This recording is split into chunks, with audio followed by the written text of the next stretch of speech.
সংগঠক ও কবি জেনারেল ইসলামকে। আসসালামু আলাইকুম প্রিয় সিলেটবাসী। আমাদের আজকের মানববন্ধন যারা শ্রীহট্টের শ্রীকে ধ্বংস করতে চায়, যারা সিলেটের সুনামকে ধ্বংস করতে চায়, যারা পাথর লুট করে, যারা বালু লুট করে, যারা নদী দখল করে পরিবেশকে ধ্বংস করতে চায়, আমরা তাদেরকে বলতে চাই, আমাদের এই মানববন্ধনে আপনাদেরকে হুঁশিয়ারি করে দিতে চাই, যারা সিলেটের ঐতিহ্য নিয়ে নাড়াচাড়া করবে আমরা তাদেরকে ছাড় দিব না। এখানে যে পরিবেশ কর্মীরা রয়েছেন তাদের একটাই লক্ষ্য, একটাই উদ্দেশ্য, আপনাদেরকে হুঁশিয়ার করে দেয়া।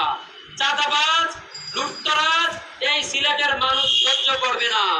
আমাদের প্রকৃতি কন্যা জাফলং, আমাদের সাদা পাথর, আমাদের বিছনাকান্দি, আমাদের রাতারগুল, আমাদের সুরমা নদী, আপনাদের চোখ যদি এই পর্যটন কেন্দ্রে পড়ে আমাদের সিলেটবাসী আপনাদেরকে ছাড় দিবে না।